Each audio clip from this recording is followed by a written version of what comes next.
Estando en la iglesia el domingo se nos hace fácil encontrar esa motivación que necesitamos para darle a Dios el tiempo y el enfoque que Él requiere de nosotros. Pero, ¿qué pasa cuando estamos en nuestra casa, estamos solos frente a nuestras computadoras, frente a la Biblia y no sabemos por dónde empezar, qué leer, cómo motivarnos a nosotros mismos? Estos videos siguientes están hechos y diseñados para ayudar en ese tiempo cuando necesitamos motivación y estamos solos en la casa. Con esto los dejamos con el próximo video. Hola a todos, Dios los bendiga, bienvenidos a una edición más de Iglesia Camino, Verdad y Vida de Buckeye, Arizona. Mi nombre es Pastor Héctor Supisi y estamos aquí para contestar sus preguntas bíblicas. La pregunta del día de hoy es: ¿por qué Dios creó el mal? Es referido a la escritura en Isaías 45:7 y voy a empezar por leerles esta escritura en la versión de la Reina Valera antigua, y hay una razón por la que la voy a leer aquí, que es de donde sale esta pregunta, donde se genera, que dice, comenzando en el versículo 5, dice: ¿quién formó la luz y quién creó las tinieblas? ¿Quién hizo la paz y quién creó el mal? Yo, Jehová, hago todo esto. ¿Es cierto entonces que la Biblia dice que Jehová creó el mal? La primera cosa que tenemos que entender es que la Biblia no fue escrita en español. La palabra maldad o mal está aquí traducida del original hebreo, que es la combinación de las letras Ayin y Resh, lo cual se pronuncia Ra. Como ven aquí en la pantalla, les voy a poner la escritura en hebreo para que la tengan como referencia. Y les voy a dar algunos libros de referencia para que vean de dónde saco la información que les estoy dando. El Diccionario Bíblico de Lenguas con dominio semántico hebreo nos da 12 posibilidades de uso para la palabra ra, como por ejemplo malo, miedo, miedoso, problemático. En particular, la palabra miedo tiene algo que puede traducirse como lastimar a un objeto o algo por el estilo. Solo mantengan esa información con ustedes sobre esa porción de la traducción, porque va a ser relevante en el resto del estudio. Otra opción de información es Brown's Driver Briggs, el diccionario léxico español-hebreo, donde traduce la palabra ra como maldad, desastre, calamidad o miseria. La palabra calamidad, aunque es una palabra que ya usamos menos en nuestro tiempo, es más común con la traducción correcta o más bien adjudicada a la palabra ra. En otras palabras, ra se traduce como calamidad en la mayoría de los libros que traducen hebreo al español. Estos libros de traducción nos dan diferentes posibilidades de traducción, las cuales se usan en contexto con lo que estamos leyendo. No significa todas esas cosas todo el tiempo, sino que significa una de esas cosas dependiendo en el parágrafo que estemos leyendo y dónde estén esas palabras localizadas. En el léxico analítico de la Biblia hebrea, por ejemplo, traduce la palabra ra como calamidad y la define como un evento el cual resulta en gran pérdida o mala fortuna. Y da citas donde se puede ver bíblicamente el ejemplo de un evento de gran pérdida o mala fortuna, y esas citas son Isaías 31:2, 45:7, que es la escritura principal del estudio de hoy, Jeremías 7:16, Amos 6:13, Mica 1:12, Habacuc 2:9, Salmo 78:49, Salmo 94:13, Proverbios 5:14, Proverbios 11:15 y Proverbios 13:17. Debido a esta cantidad de evidencia en el léxico bíblico, esta palabra se traduce más bien como calamidad. Pero quiero ver una fuente más, el libro teológico del Viejo Testamento. Aquí se presenta como momentos difíciles en la vida cotidiana, problemas físicos o lastimarse físicamente, como se está usando en Jeremías 39:12 o en Amos 6:3. Es cierto que generalmente la palabra ra se usa para identificar maldad moral, bíblicamente hablando. También debemos admitir que no es la única forma de usarla, Por tanto, debemos ir al contexto para estar seguros de lo que está hablando. Otra vez en la Reina Valera antigua, en Isaías 45:7, dice: ¿Quién formó la luz y creó las tinieblas? ¿Quién hizo la paz y creó el mal? Yo, Jehová, hago todo esto.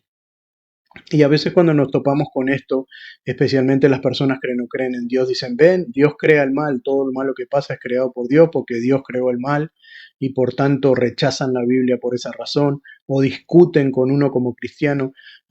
La discusión bíblica raramente lleva a algún lugar bueno, con una persona que no tiene ganas de aprender o no tiene ganas de escuchar, simplemente tiene ganas de discutir, y en ese caso no sirve de nada tener la verdad enfrente de los ojos porque no van a prestar atención. Pero para las personas que quieren edificarse o edificar a alguien más, vemos claramente que en contexto aquí, en esta escritura, hay correlaciones opuestas o contrastes, como si dijéramos blanco y negro, luz y tinieblas, luz y oscuridad, por ejemplo. Um, Después vemos paz y mal.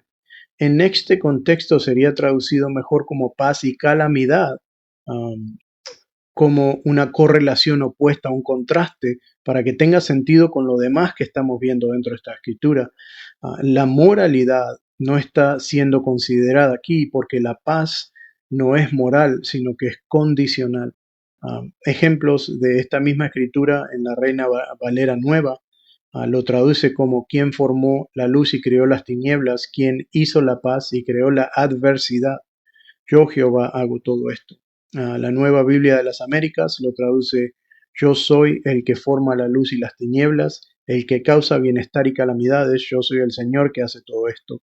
La Nueva Versión Internacional lo traduce como: yo formo y creo las tinieblas, yo traigo el bienestar y creo la calamidad. Yo, el Señor, hago estas cosas. Hay otras correlaciones interesantes aquí donde dice: yo creo, yo causo, yo creo, yo hago, yo creo, yo formo. El contraste de estas palabras demuestra la traducción correcta, entendiendo que paz y maldad no pueden ser contraste lógico, ya que uno es moral y el otro no. Paz y guerra serían mejores contrastes en el contexto con esta escritura. En todo caso, pero aquí definitivamente no habla del bien y del mal, ya que ninguno de ellos son creados. Y a eso es a lo que me refiero con el contexto. Esta carta, para entender a Isaías, es una carta dirigida al rey Ciro, quien es un pagano que ni siquiera cree en Dios. Pero en Isaías 45 vemos como Dios le dice al rey que es él quien trajo al rey de la mano a sus victorias. Dice así: así dice el Señor a Ciro, su ungido, a quien tomó de la mano derecha para someter a su dominio las naciones y despojar de su armadura a los reyes, para abrir a su paso las puertas y dejar abiertas las entradas. Lean el resto del capítulo para entender mejor que Dios usa a Ciro para sacar a Israel de una captividad y traerlos otra vez para atrás. Dios toma el crédito, se concede a sí mismo el crédito de todo lo que sucede en el mundo y despoja a todos los otros dioses en este capítulo de que hagan nada, ya sea próspero o calamitoso. Veamos en Isaías 45 del 5 al 6, dice: yo soy el Señor y no hay otro. Fuera de mí no hay ningún Dios. Aunque tú no me conoces, te fortaleceré, para que sepan del oriente al occidente que no hay ningún otro fuera de mí. Yo soy el Señor, no hay ningún otro. En tiempos donde los paganos tenían un Dios para cada cosa, como un Dios de la guerra, un Dios de la paz, un Dios del fuego, un Dios del agua, etc., Dios le dice a Ciro: yo soy el que hace todo, no hay nadie más, aunque ustedes no crean que así es. Dios básicamente dice: yo soy Dios para quien cree y para quien no cree, incluyéndolo a Ciro. Um, y esto a veces lo vemos hoy en día en las iglesias, donde encontramos no solo en las iglesias, sino que en las religiones, donde hay dioses para cada cosa, pero Dios dice: yo soy el que hace todo. Isaías 41 del 22 al 24, aquí Dios envía un reto, dice: expongan su caso, dice el Señor, presenten sus pruebas, demanda al rey de Jacob, Acérquense y anuncien lo que ha de suceder y cómo fue que pasaron las cosas del pasado.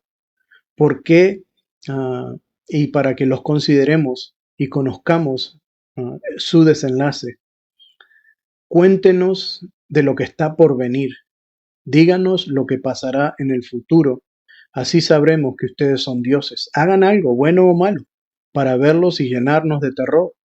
La verdad es que ustedes no son nada, y aún menos que nada son sus obras. Abominable es quien los escoge. Dios no tiene problema en explicar cómo se siente sobre ciertas cosas, ni adjudicarse el crédito que merece, ni poner a las personas y los dioses en su lugar. Dios no creó la maldad es un resultado del libre albedrío. Lamentaciones 3, 38 y 39. Aquí nos explica quién puede anunciar algo y hacer realidad sin que el Señor dé la orden. ¿No es acaso por mano del Altísimo que acontece lo bueno y lo malo? ¿Por qué habría de quejarse en vida quien es castigado por su pecado? Lo malo que acontece aquí, según la Escritura, está en contexto con el castigo a los pecados. Es acción, reacción y no creación sin proceso. Por ejemplo, alguien va preso o va a la cárcel por robar un banco. Aunque es verdad que ir a prisión es algo malo, es una calamidad, se podría decir. Esta correlación con los actos de ese hombre y son directamente relacionadas con él y no con el hecho de que Dios condena a robar. Dios no creó la situación, sino el ladrón. Por tanto, Dios se adjudica la justicia del castigo, pero no la razón del castigo. La razón que esta persona está presa no es Dios quien creó la justicia, sino el hecho de que él decidió robar. Esto es malo, pero no es maldad. Un ejemplo parecido que podemos dar con la Biblia es en Job 2, del 9 al 10, donde Job pasa por una increíble porción de su vida, donde pierde sus bienes, pierde a sus hijos, pierde su familia completa, de un día para el otro, calamidad cae sobre él. Y una de sus esposas está hablando con él y le dice, perdón, mantienes firme tu integridad, maldice a Dios y muérete. Job le respondió, mujer, hablas como una necia. Si de Dios sabemos recibir lo bueno, ¿no sabremos también recibir lo malo? A pesar de esto, Job no pecó ni en palabra. Nosotros tenemos que aprender mucho sobre el libro de Job y nuestra relación con Dios, pero lo más que tenemos que aprender es la aceptación de que la calamidad no es que Dios la creó para causarnos mal. Por ejemplo, si por accidente un carro es aplastado por un árbol que cae, mata al tripulante, las personas que viven adentro, ah, no es lo mismo que si una persona corta ese árbol con una sierra con la intención de matar al tripulante y a las personas que están adentro. Es una calamidad y lo otro es una maldad. Es una casualidad desafortunada y la otra es un crimen premeditado. Los dos casos tienen el mismo resultado, la muerte del tripulante y las personas que estén adentro del carro, pero la diferencia la hace la causa. Ah, Parte o gran parte del problema es que las lenguas han cambiado con el tiempo y ahora estamos perdiendo el vocabulario antiguo y rico que teníamos y lo hemos cambiado por modismos, las palabras inventadas como textear en vez de decir enviar una nota, ah, palabras derivadas aquí del inglés que el text y se forma una palabra fonética parecida al español que es la palabra textear, asequible, por ejemplo, una palabra que hasta duele escucharla, en vez de decir accesible, me friqué, que viene del inglés freaked out, que quiere decir perdí el control o no supe qué hacer, pero se traducen fonéticamente para que suenen como español, pero no lo son. Y por esta razón, ahora hasta los pastores le están atribuyendo a la creación de la maldad a Dios cuando leen estos pasajes porque no saben para dónde irse, sin investigar el contexto ni entender la traducción correctamente. Ni entender los significados de las escrituras que Dios nos da. Imagínense si el pastor está en esta situación, que yo lo he escuchado de los púlpitos, ¿cuánto más los feligreses? La maldad moral no puede ser creada. Es un producto de la decisión de hacer el mal. Les doy un ejemplo. Dios creó la luz. Dios no creó la oscuridad. La oscuridad es el producto de lo que pasa cuando no hay luz. Es simplemente ausencia de luz. Nosotros le damos el nombre oscuridad. Al igual que eso, la maldad es ausencia de bondad o la ausencia de Dios. Ah, ¿Quién es bondad? Ah, no es una creación ni una ordenanza de Dios. Es lo que sucede cuando Dios deja de estar. Si Dios no está presente en ese corazón de alguien o nunca ha estado presente en el corazón de alguien, esa persona está predestinada a hacer maldad. Lo único que puede salir de esa persona es maldad y no es la creación de Dios, sino la decisión de cada persona. Por tanto, no podemos atribuir la maldad a Dios porque Dios creó la bondad y el producto que sobra cuando no hay bondad es maldad y no es creación de Dios, tanto como hay oscuridad cuando falta luz y no es creación de Dios, sino que es ausencia de esa luz. Esto es un estudio para que profundicen otra vez, los dejo a ustedes para que sigan estudiando, usen las escrituras entregadas en el estudio, también las formas de estudio, los libros mencionados para que ustedes puedan profundizar más, no solamente edificarse a ustedes mismos, sino que edificar a alguien más con los estudios bíblicos. Le doy gracias por su tiempo, le doy gracias por suscribirse a nuestro canal y a todas las personas que lo han hecho. Le pido que se sigan suscribiendo para ayudarnos a expander la palabra de Dios correctamente a las personas que quieran escuchar. Con esto los dejo. Que Dios los bendiga.